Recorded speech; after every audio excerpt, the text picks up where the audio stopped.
Thank you, Tingting. So let me share my screen to see if I can do that. Okay. Can everyone see my screen? I didn't unmute myself. No, I'm good. Okay. Um, so my name is Liang, and I work at the University of Minnesota, Duluth campus, and I guess most of us, we know each other, have seen each other at conferences, later conference or other conferences before. And for those of you who haven't met, have the chance to meet,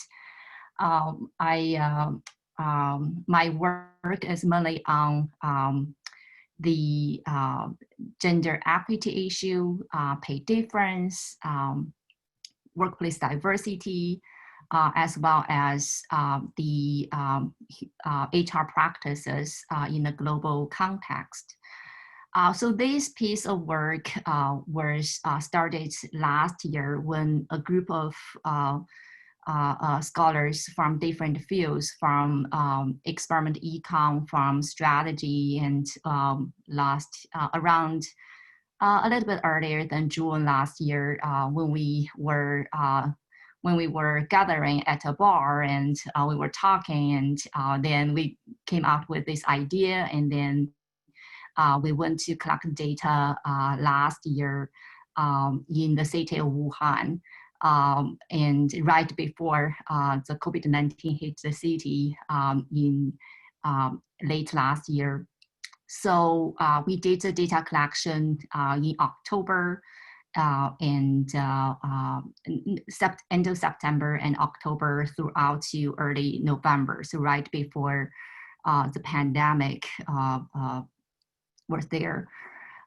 So like the work is about workplace gender equality climate and how that affects employees' organizational citizenship behavior and work unit performance. So what is a gender inequality climate? We have been talking about the gender differences and how women and men are treated differently at work for quite a long time. And the literature on gender pay differences have been, there for like more than like 5-6 decades. However, there hasn't been many studies actually looking into the climate issue. How it's not only the managerial practices, but also how other people believe, other people, including the managers, including the peers, and their views about the general gender, whether male and female are the equal. So that's something that we want to get into here, because discrimination is not only about the practice, the HR practices and other managerial practices perspective. It's also about how individuals, men and women, are treated by their peers. It could be just like casual conversations, but those conversations can hurt people a lot if it does have the discrimination component in there. A couple of years ago, when I did a research talk at a university in China, and I forgot the specific research project I was presenting, but it's kind of related to gender pay difference. So at the meeting room, most of the people there were male scholars. And their dean was joking with me, like, see, that's why we see a gender difference in pay, because our female colleagues are not coming to research talks. And that actually, I couldn't help, arguing, not arguing in a bad way, but kind of having a discussion with him on that. Because there are other things, and it's just having this kind of comment or having this kind of statement can hurt people. Even we only have 2 female colleagues in there, that kind of perception or the so expected social norms can hurt people's feeling and their performance. So in this research project, we look at how the performance at the group level and also at the individual level, how the performance is impacted by the climate. I have a lot of slides, kind of before yesterday, but I cut off them all. So I'm not going to expand too much on here, but one thing I want to talk about a little bit is the how we measure work unit gender equality climate. So we use, there isn't an existing or validated measure examining the gender equality climate. And even there is one, we prefer to collect individual level data and then aggregate to the group level, because then it's kind of capturing more information in there. So we examining the sexism views of individuals at the individual level. So we have 145 stores, and so each store has a climate, has its own unit climate number, like measure. And then this measure is based on the data that we collected at the individual level.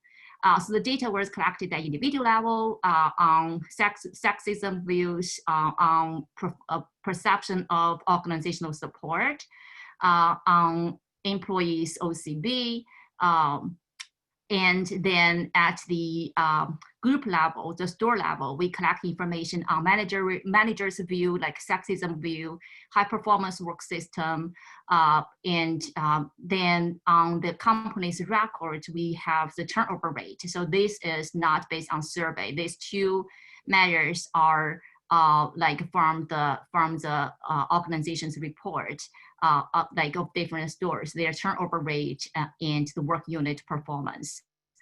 So basically 3 sources of data that we use to analyze the relationships in this framework. So main hypothesis, we have 5 main hypotheses. Gender equality climate is positively associated with organizations, employees' organizational commitment behavior. So that would be speaking to the relationship between our predicting variable and one of the main dependent variable. And the second hypothesis is about the mediation. In fact, in here is cross-level mediation. So we have the employees' perception of organizational support, and we believe that is a mediator, but it's cross-level. So according to some recent studies, methodological-wise, we have both the group level and the individual level, the deviation from the grouping. So we propose that the organizational support would mediate the gender equality climate and employee citizenship behavior. And the third hypothesis about moderation effect, that is an interesting one. And I was, because I have done, like, that's some of my main, like, overall main interest in general, but the finding is very interesting. So this one is like the first 2 are supported. The third one is supported too, but it's very interesting that when the manager is a male, like if we have a male manager, then the gender equality climate would have a stronger impact on these outcome variables. So idea behind there is like, if the store manager is already a female, then the employees could already feel like, because there's this like female figure in the store as a manager, so like in general, the gender equality climate does not have as strong as impact as when the manager is a male. So the hypothesis 4 and 5 about the impact of gender equality climate on work unit level performance. One is the turnover rate, and the other is whether the performance goal is achieved. So the performance goal achievement as outcome variable, this hypothesis is supported, and the turnover hypothesis is not supported when we analyze the data. So a quick summary and also kind of as some kind of discussion points. Like implications would include that, first of all, adopting HR diversity initiative policies can help to reduce gender discrimination and reshape the gender equality climate at the workplace. So we are saying like the paper is positioned in the overall strategic HR literature, but there isn't, because like for all the analysis, we control the high performance work system scale, the measure in there, but there isn't a standing alone atom in there. If we look at literature that speaks to the gender diversity or overall diversity initiative. So we're saying that, you know, if there's something that should be considered. And also when we look at the sex views of employees, like the sex views of our peers, of our colleagues, that can have huge impact on our performance, on the group performance. So that could be something that organizations can consider when they hire people, like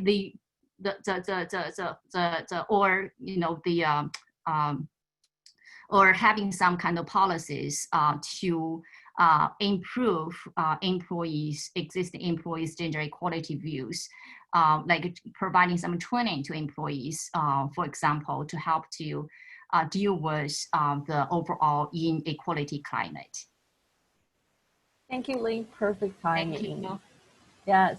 So for the kind of a logistic, we're going to hold all the questions toward the end of the presentation after our discussants presentation. But feel free to type any questions in the chat, and we will manage the chat as well. So our next speaker. Let me stop share. Thank you. Thank you.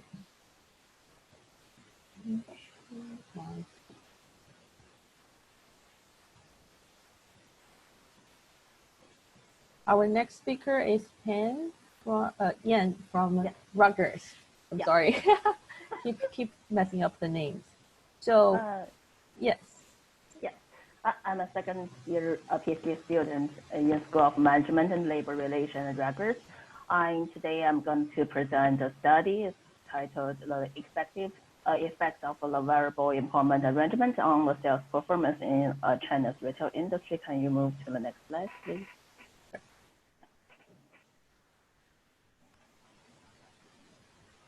And it is a little bit old data set. We collected data 2012 in SIPS. It is the very beginning of this project. It's EMB project. And before move to the studies, I just brief introduce the retail industry labor in China and how its development and why it's a very interesting phenomenon we're going to study.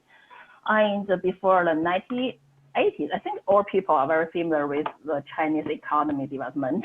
And before the 1990s, there's a dramatic change to the organization industry to face in the past 40 years. And the economic change also pushed these organizations to increase the flexibility in their employment system, especially in the retail industry. Before the 1990s, our retail company are state-owned, and all workers are the regular worker with a long-term contract.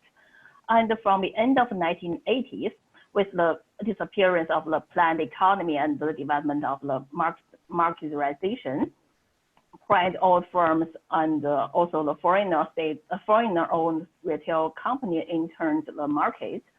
And from this time, the popular business model bring the factory into the store, and they shift many operating costs to vendors. Only the vendor representative work in the retailer store, and the vendor representative are hired and delegated by the vendors, and they work in a retail store. However, with the development of the electronic business like Taobao or JD.com, the traditional offline retailers becomes less attractive compared with the online retail store. They face many difficulties in competing with online retailers. So they try to focus and emphasize more on the service quality, and they try to do some innovation in order to attract more customers. So they begin to use some mixed and the flexible employment arrangement, and they try to hire their own regular salesmen instead of the over-render representatives. Next slide, please. So at this time, they have two major employment relations in retail industry. One is regular workers, and the other is the vendor representative. Regular salesmen are employees who hired directly by the retailers, and the vendor representative are the individuals who are hired by the vendor, but is attached temporarily or permanently to the client's location. But there's a little attention paid to this kind of the flexible employment arrangement in China retail industry. So we are going to study how these two kind of the workers work together and how this kind of the hybrid team influence their performance. Next slide. Thank you. And we propose there's three major hypotheses. It's a very initial stage of our study. We're still on data exploring stage. And currently we have three hypotheses here. One is that we propose that the employment arrangement heterogeneity will positively relate to the group sales performance change from time one to time two. And both overall justice and the tax independency will moderate the relationship between the employment arrangement heterogeneity and the sales performance change. And our study was conducted in a large Chinese consumer electronic retailer.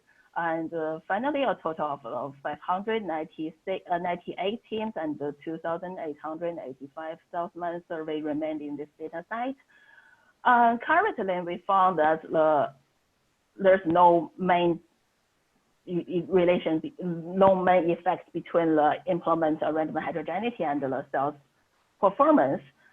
But when there's a moderator, like when the overall justice moderates this relationship, we can find there's a significant positive relation between the employment heterogeneity and the sales performance when the tax independence is high and when the overall justice the feeling is high. And there's no significant but negative relationship between the employment arrangement heterogeneity and the performance change when the overall justice is low and the tax independency is low. It's just it's just the very basic findings, and it's very why we focus on this kind of team and the employment relations, because during the coronavirus, some companies try to share their workers with other companies called employee sharing. And this kind of flexible employment arrangements become very popular in the future. It's allow employer more room to choose employee and plan how they do their jobs, and allow the enterprise to reduce some cost and meeting their flexible staffing needs. So it's just the one example of the employee sharing, and there may be not more popular in the future. So it's very interesting and important to study this kind of flexible employment arrangement. That's all. That's all. Thank you. Thank you. A very interesting model and study. And our next presenter is Mengjie from Urbana-Champaign. Yeah, so the floor is yours. Thank you, Tingting. Hello, everybody. My name is Mengjie Lyu, and now I worked in the University of Illinois at Urbana-Champaign as a visiting assistant professor in the School of Labor and Employment Relations. And today, the topic I want to present is my recent work on the heterogeneous effects of being employed in the state sector in urban China. And I need to say thank you to Yan for introducing the market transition history in China. Well, most of us are familiar with this, so I will skip the introduction of the major background. And actually, the state sector wage premium or wage penalty in China is not a brand new topic. The research interest about it, yes, thank you, Tingting, is driven by this institutional and structural transition of the labor market since the 1980s. And so several years ago, there was a book named From Iron Rice Bowl to Informalization. And most of the researchers in this area use this as a symbolic characteristics of the urban labor market in today's China. We think that the power of the state sector is reducing and even fading away, while the effects of informalization, various employment arrangements are having more and more important effects on the labor market outcomes. So facing this complex context in market reform, different theories actually occur to discuss the effect of different factors during this market transition era. One theory opinion is that with the introduction of the market power characteristics at the individual level, like education levels and skill levels are becoming more and more important. And also there will be a gradual replacement of the state by the market as a principal agent of the social stratification. While another theory also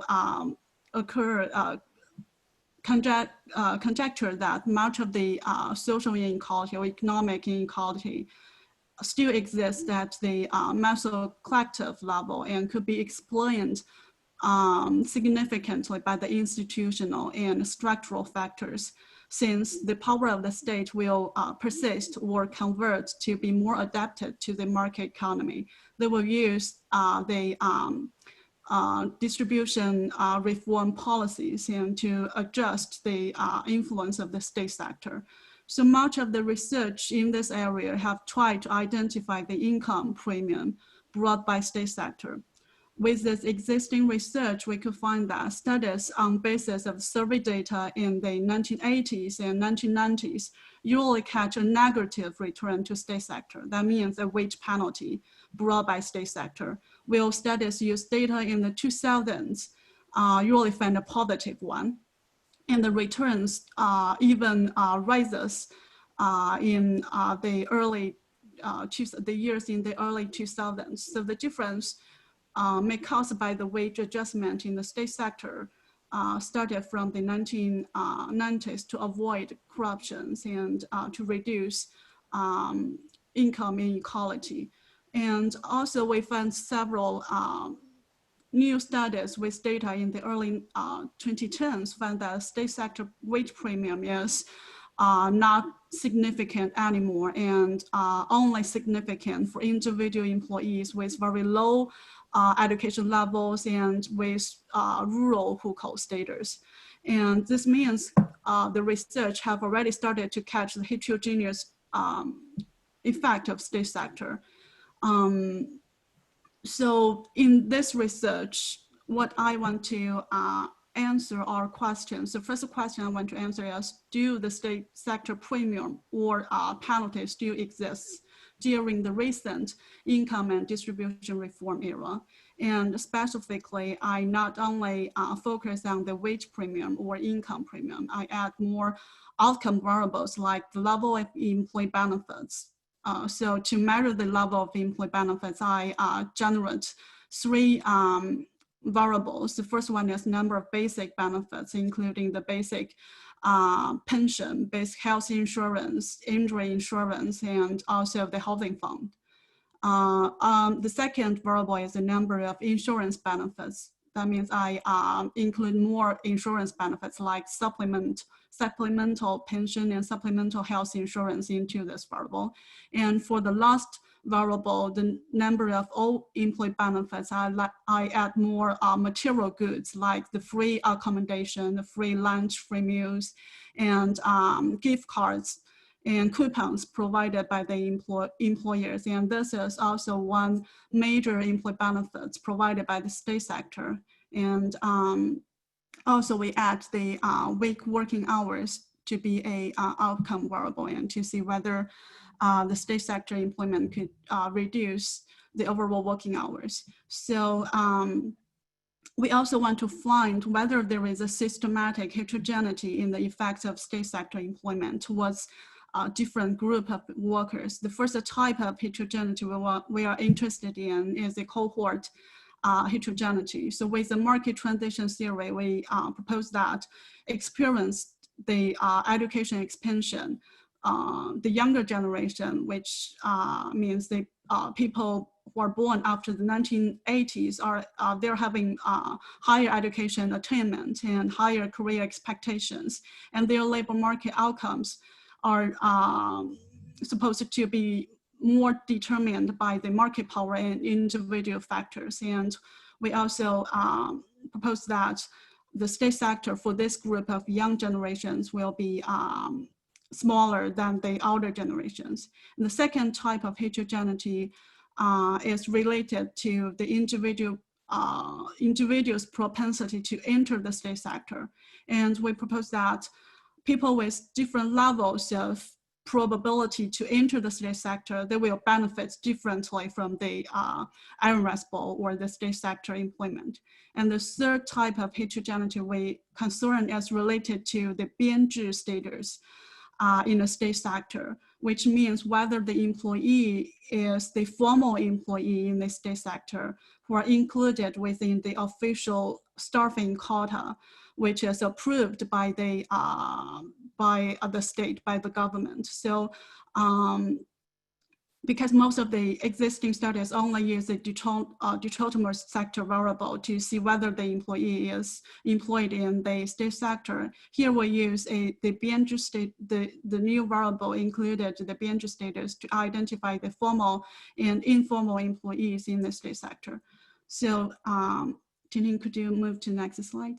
Yeah, to answer this question, the data we are using here is the latest round survey data from the China Family Panel Studies from Peking University. And also in order to remove the confounding influences of factors like part-time job or pre-retirement phases, we only keep full-time employees whose weekly working hours, okay, got that, is larger than 35 hours. And also we limited the age of the employees. And the treatment variable formation we use is so the state sector employees are employees who are working in the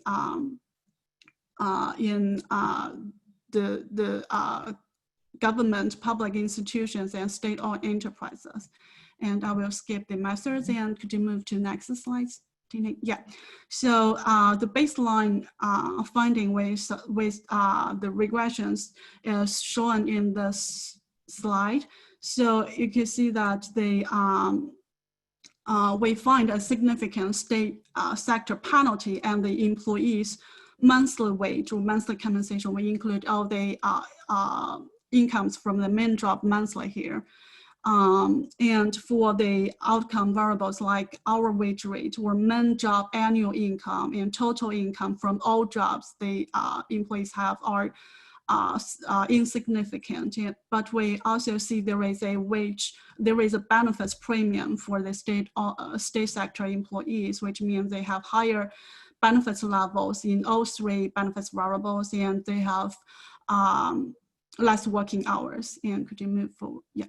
And to further identify the heterogeneity of the effects, we divide the sample into two subsamples. One is the younger generation, and the other is the elder generation. And from these two figures, we could find that compared with the elder workers, the effects of the state sector employment is lower for the younger generation.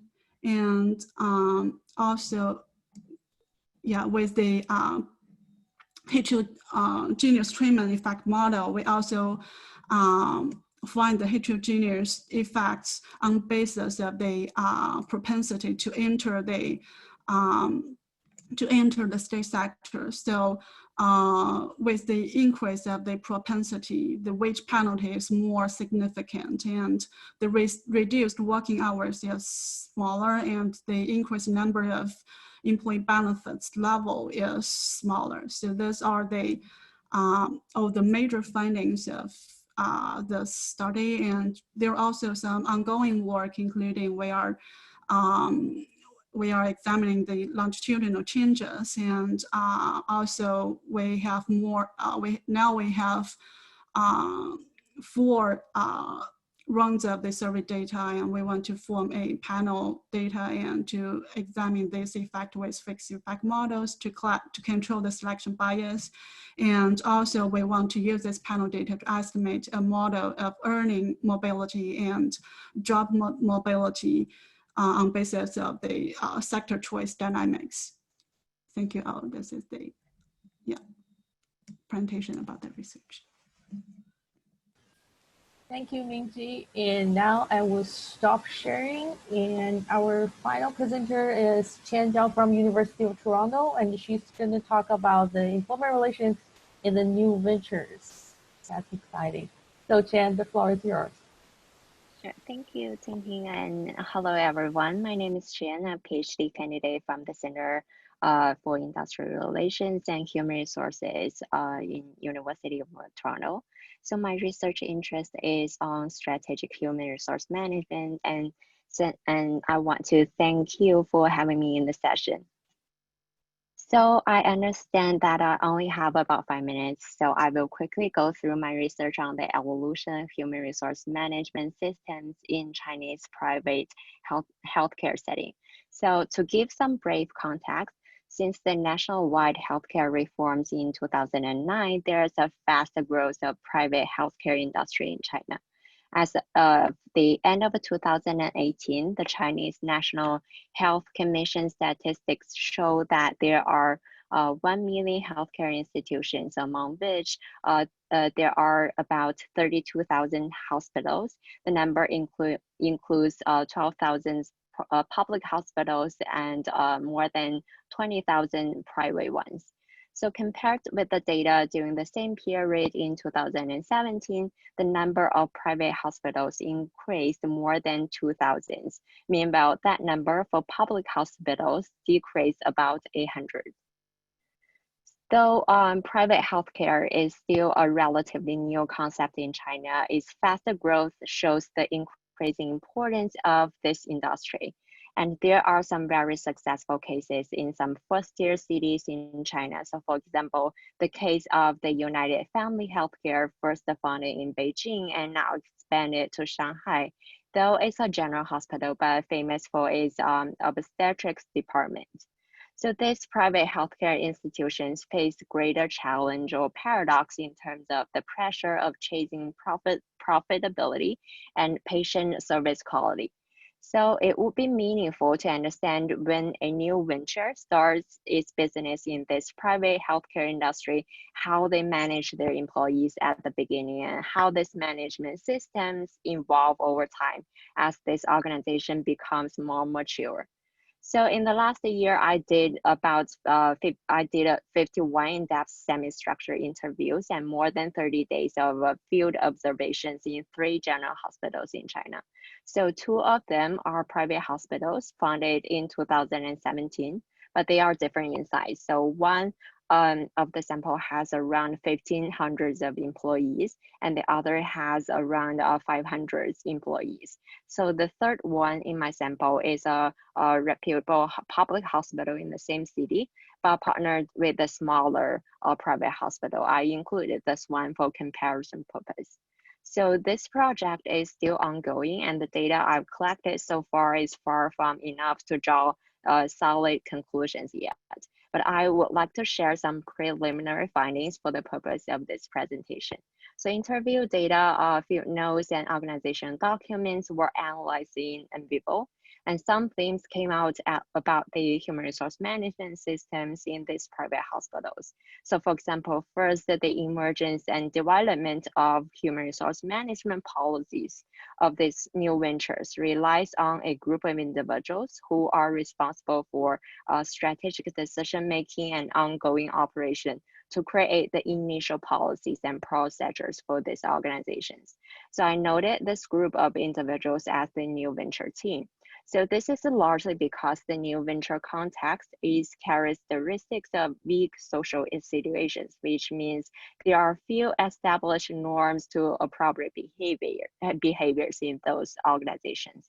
So one example is that in the larger private hospital, the founder actually has no experience in healthcare management at all. Of course, he wants to get the hospital running as soon as possible to see some returns on his investment. But that needs humans and policies. So for a quick start, his new venture team includes a compensation policymaker. So this is an experienced manager who newly retired from the compensation department of a reputable public hospital in the city. So this manager borrowed and revised the compensation package and policies of the public hospital she had worked for. And this became the first version of compensation policy in this new venture. So second, this new venture team has exceptionally great managerial discretion in terms of the implementation of human resource management policies and practices. So this new private hospitals face lots of challenges such as the resource constraint, and they need to rely on the new venture team to get each function running. So one extreme example in my case is that in one hospital, the department chairs have the absolute discretion in determining the incentive pay for their departments. So the incentive pay is a large part in employees' compensation in this setting. So one department chair noticed that turnover is a critical concern in his department. And to increase his followers' commitment to the department, he decided to equally distribute the incentive pay of each member in the department, including that of himself. So we should notice here that as a department chair, his incentive pay is significantly higher than that of the followers, especially the new hires in the department. So this is more of a positive example, and there are also negative ones. So I noticed that I'm running out of my time. So as a wrap up, I would emphasize the key role of the new venture team in the human resource management systems in these young ventures. And I would be happy to illustrate more in the Q&A session. And thank you. Thank you, Qian. And yes, I would love to have some more discussions during the Q&A. Now we have our discussant, Professor Mingwei Lyu from Rutgers University. He's going to provide some feedback to all 4 papers.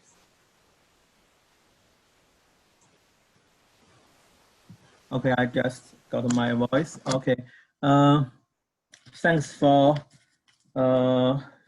invitation to comment on this panel studies. So this panel in general focuses on the workplace dynamics in China, heavily quantitative orientation, especially the first 3 studies. So overall, I would want to suggest that all of these studies should focus more on theorization. That is the mechanism behind your argument or your hypothesis, and as well as your contribution, your theoretical contribution to the literature in general. So I'll start with the first presentation, shows study on gender equality climate in the retailing stores, I think, in China, in Wuhan actually. So my first, perhaps because I understand the time limitation, so I may miss something. So anyway, so my first question is that overall, I think this study is very interesting, and there are very little research in this area in China, especially. China's gender equality, I think the entire climate in the country may be different from other countries. And in the Confucian culture in general, the male dominance, the status and power of male is stronger perhaps in the Western society. So this is the general context. But so far in China, the gender issues in management is not paid much attention yet. So this study may contribute to that and called for more study on this direction. So the first question is how in management studies, especially the OB studies, because this is quite like the OP style studies,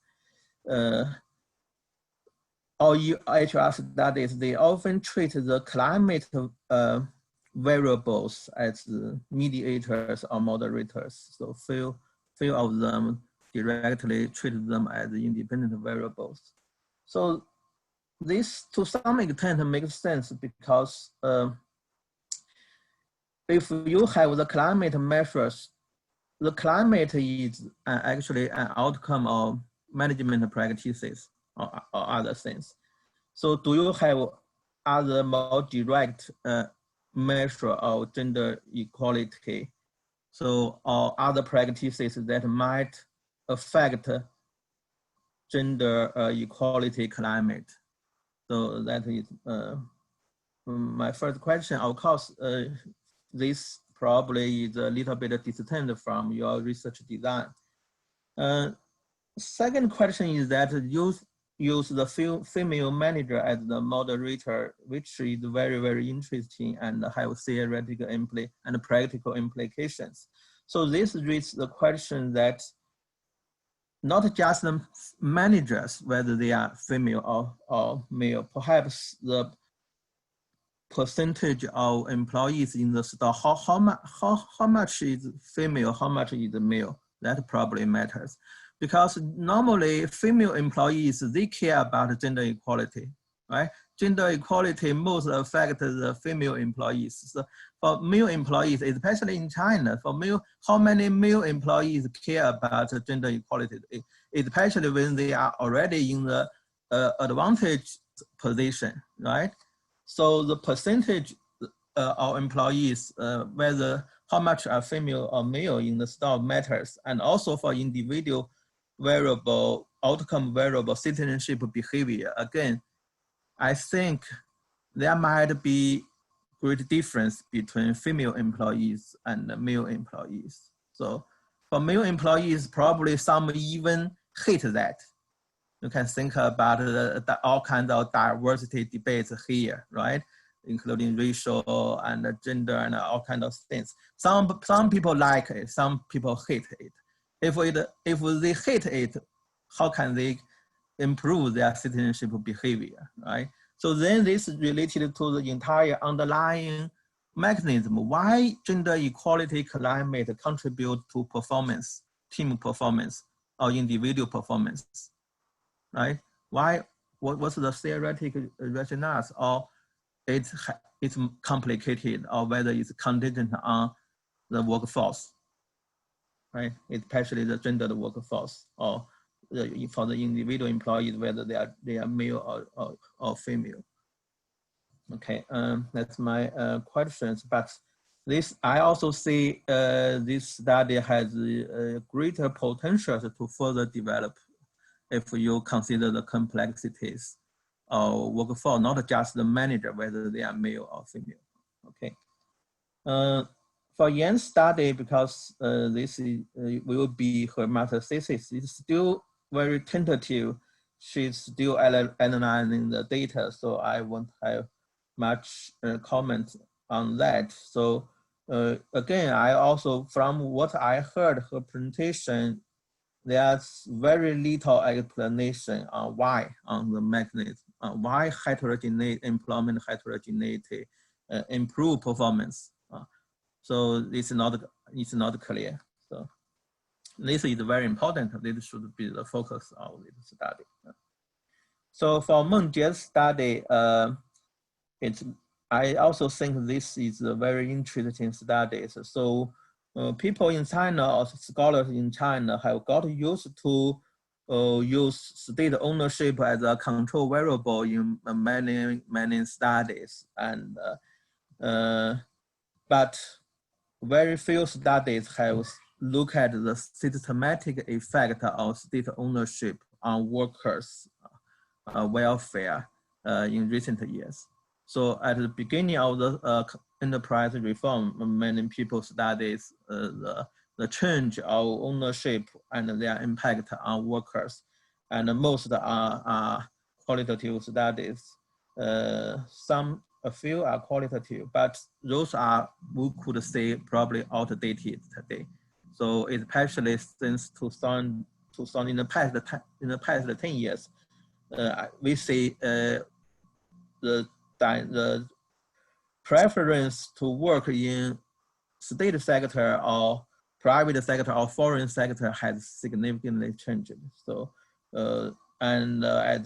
at least from various reports, we can see in state sector, probably the positions are more preferred by people, and it's not just stability, but also good welfare, and even many cases more compensation. So due to the state sector reform, there are only profitable large state companies left. They often have a monopoly position.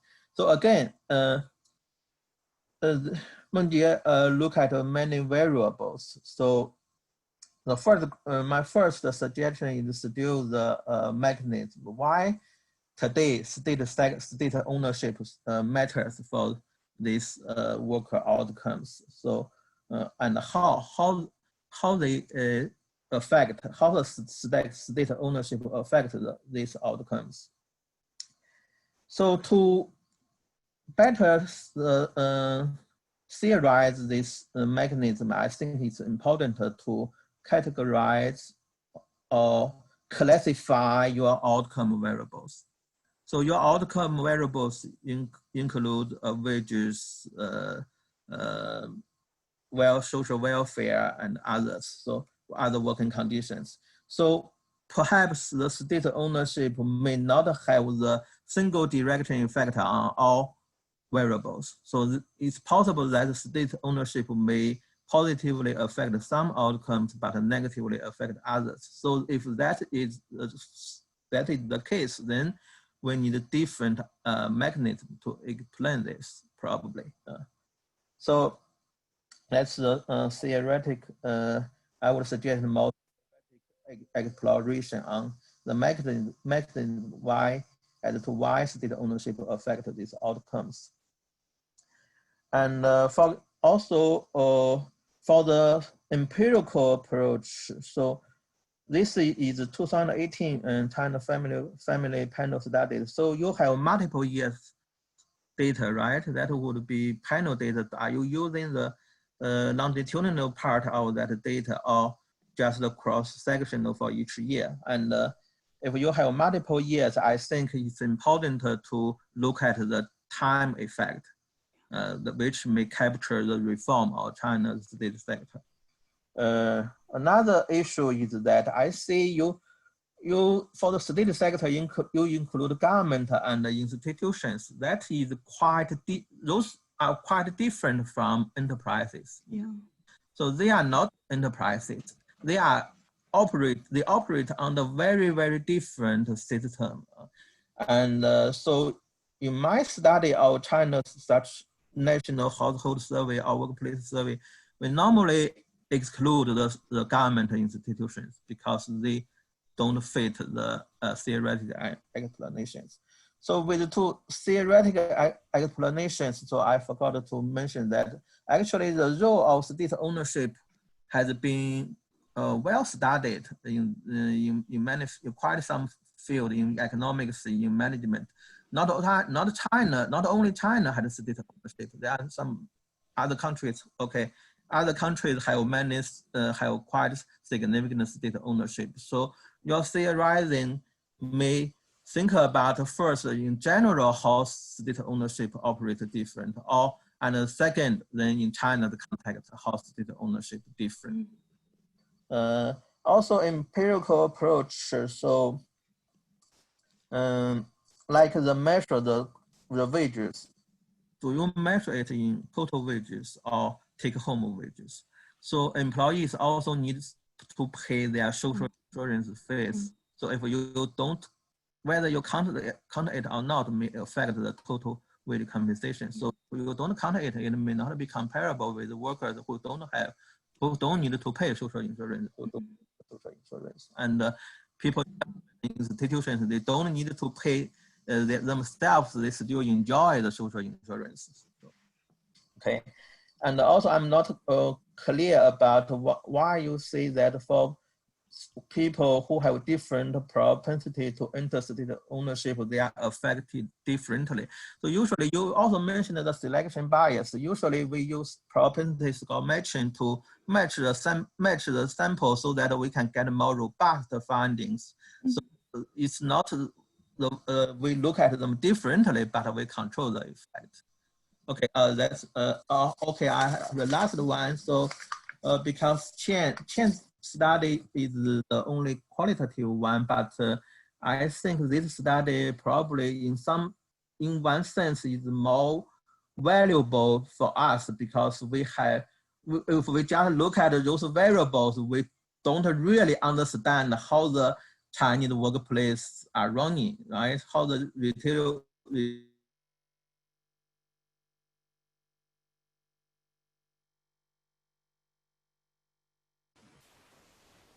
Did we lose Mingwei? retailing stores really managed or really.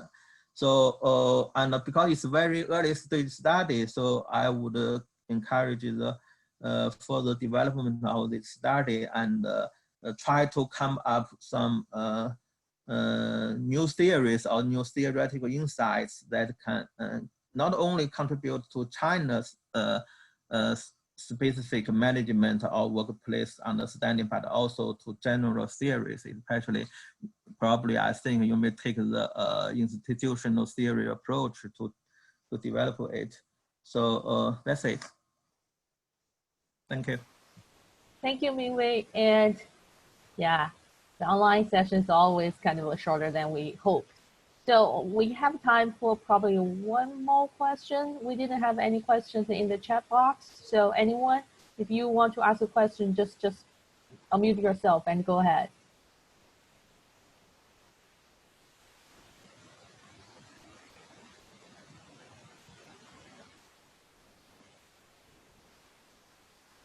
Okay.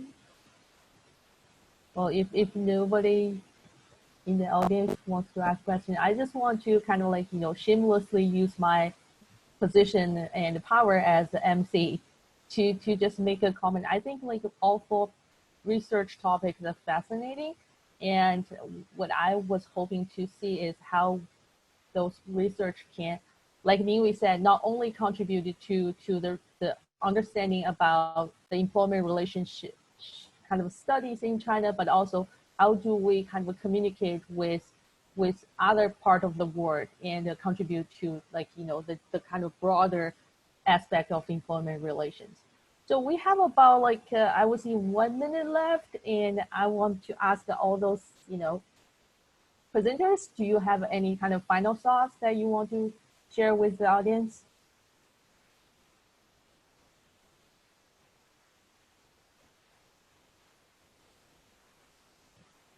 Should I raise hand here or raise hand on Zoom? So I just want to thank Dr. Liu, Mingwei Liu's great comments, because I have learned a lot from his comments. My project is at a stage where I do need a lot of feedback to improve on the analysis as well as the theoretical framework building. So really appreciate the great comments and the directions. Thank you. Okay, so thank you. I want to take the, go ahead, Mengjie. Yeah, I also want to say thank you to Professor Liu and for the suggestions and questions. And actually, some of the questions are also the problems I am working very hard to find more variables to make the take-home income or take-home compensation more pure. And I will do more work according to on basis of Professor Liu's suggestions and questions. Thank you. Okay, so I think our time's runs out. The last 15 seconds, I want to thank you, all the attendees, for joining our session. I also want to give a big shout to Yang, who spent a lot of effort at the very beginning to organize this session. So thank you so much. And I know that we didn't have a Q&A session that we hoped. So I strongly encourage, participants to add their questions and continue the discussions on our conference platform. I think all the presenters will be greatly appreciated for your feedback and comments. So thank you, and hopefully you are enjoying the rest of the conference. Thank you. Thank you. Bye. Take care. Bye. Bye. I will see you in other sessions. Yeah. Mm-hmm.